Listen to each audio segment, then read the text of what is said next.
بسم اللہ الرحمن الرحیم۔ السلام علیکم۔ ٹاپ اردو کے ناظرین، آپ کو اپنے چینل میں خوش آمدید کہتا ہوں۔ تو آئیے آج کی ویڈیو شروع کرتے ہیں۔ ایک مرتبہ سرکار دو عالم حضرت محمد صلی اللہ علیہ وآلہ وسلم اپنے صحابہ کرام رضی اللہ تعالیٰ عنہ کے درمیان تشریف فرما تھے کہ ایک یتیم جوان شکایت لیے حاضر خدمت ہوا۔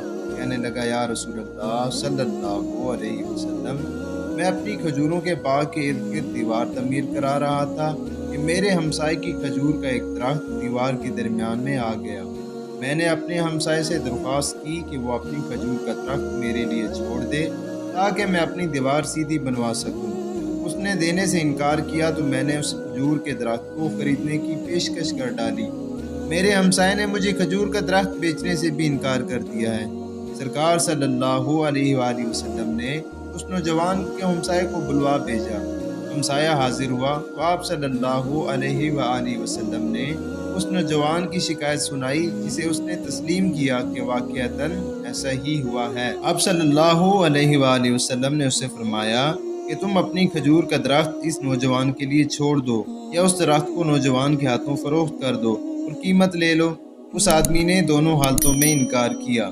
آپ صلی اللہ علیہ وآلہ وسلم نے اپنی بات کو ایک بار پھر دہرایا، کھجور کا درخت اس نوجوان کو فروخت کر کے پیسے بھی وصول کر لو اور تمہیں جنت میں بھی ایک عظیم الشان کھجور کا درخت ملے گا، جس کے سائے کی طوالت میں سوار 100 سال تک چلتا رہے گا۔ دنیا کے ایک درخت کے بدلے میں آپ صلی اللہ علیہ وآلہ وسلم کی جنت میں ایک درخت کی پیشکش ایسی عظیم تھی جس کو سن کر مجلس میں موجود سارے صحابہ کرام رضی اللہ تعالیٰ عنہ دنگ رہ گئے۔ سب یہی سوچ رہے تھے کہ ایسا شخص جو جنت میں ایسے عظیم الشان درخت کا مالک ہو، کیسے جنت سے محروم ہو کر دوزخ میں جائے گا۔ مگر وائے قسمت کے دنیاوی مال و متاع کی لالچ اور طمع آڑے آ گئی اور اس شخص نے اپنا کھجور کا درخت بیچنے سے انکار کر دیا۔ مجلس میں موجود ایک صحابی ابو الدحداء رضی اللہ تعالیٰ عنہ آگے بڑھے اور حضور اکرم صلی اللہ علیہ وسلم سے عرض کی، یا رسول اللہ صلی اللہ علیہ وآلہ وسلم، اگر میں کسی طرح وہ درخت خرید کر اس نوجوان کو دے دوں تو کیا مجھے جنت کا وہ درخت ملے گا؟ آپ صلی اللہ علیہ وسلم نے جواب دیا، ہاں، تمہیں وہ درخت ملے گا۔ ابو الدحداء رضی اللہ تعالیٰ عنہ اس آدمی کی طرف پلٹے اور اس سے پوچھا، میرے کھجوروں کے باغ کو جانتے ہو؟ اس آدمی نے فوراً جواب دیا، جی کیوں نہیں۔ مدینے کا کون سا ایسا شخص ہے جو ابو الدحداء رضی اللہ تعالیٰ عنہ کے 600 کھجوروں کے باغ کو نہ جانتا ہو؟ ایسا باغ جس کے اندر ہی ایک محل تعمیر کیا گیا ہے، باغ میں میٹھے پانی کا ایک کنواں اور باغ کے ارد گرد تعمیر خوبصورت اور نمایاں دیوار دور سے ہی نظر آتی ہے۔ مدینہ کے سارے تاجر تیرے باغ کی اعلیٰ اقسام کی کھجوروں کو کھانے اور خریدنے کے انتظار میں رہتے ہیں۔ ابو الدحداء رضی اللہ تعالیٰ عنہ نے اس شخص کی بات کو مکمل ہونے پر کہا، تو پھر کیا تم اپنے اس کھجور کے ایک درخت کو میرے سارے باغ، محل، کنویں اور اس خوبصورت دیوار کے بدلے میں فروخت کرتے ہو؟ اس شخص نے غیر یقینی سے سرکار دو عالم صلی اللہ علیہ وآلہ وسلم کی طرف دیکھا کہ کیا عقل مانتی ہے کہ ایک کھجور کے درخت کے بدلے میں اسے ابو الدحداء رضی اللہ تعالیٰ عنہ کے 600 کھجوروں کے باغ کا قبضہ بھی مل پائے گا کہ نہیں؟ معاملہ تو ہر لحاظ سے فائدہ مند نظر آ رہا تھا۔